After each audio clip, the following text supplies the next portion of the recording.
Have you ever woken up to find your bank account frozen without warning?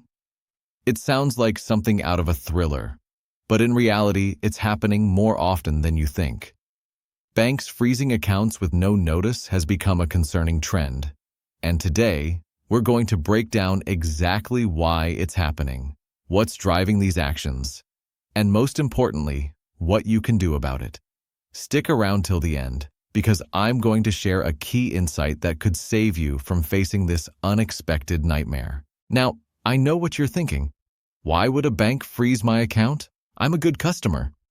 Well, it's not always about you personally. One of the main reasons this happens is due to something called suspicious activity. It doesn't matter if you've never been in trouble before or if you've had an account with them for years.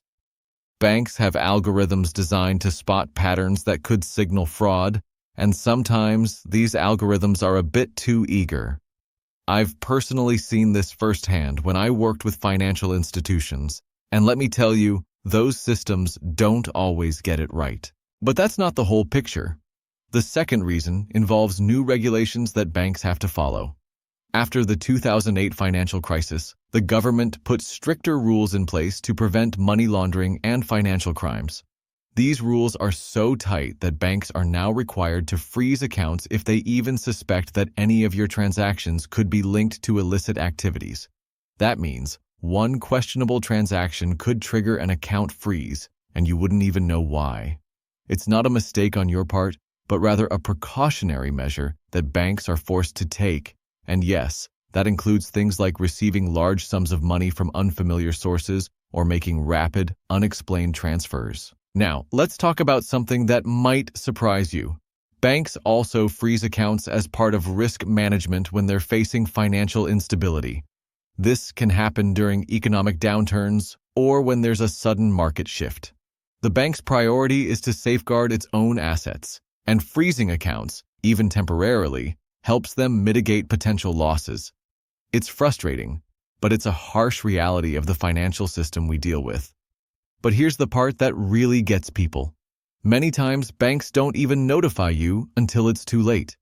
If they do, it's usually a vague explanation at best, leaving you to deal with the fallout.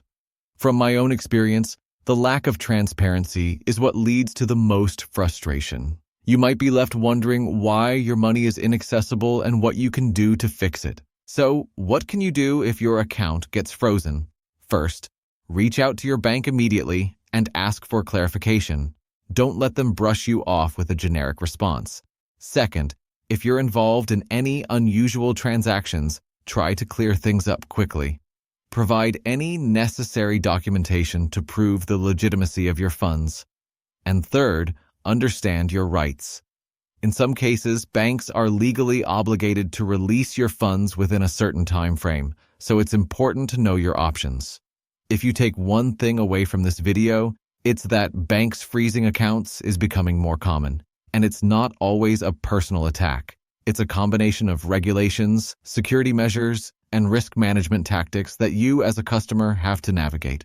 But staying informed and proactive can help you avoid being caught off guard. If you found this video valuable and want to stay ahead of issues like this, don't forget to hit that subscribe button. Supporting content like this helps us continue digging deeper into topics that matter to you. See you in the next video.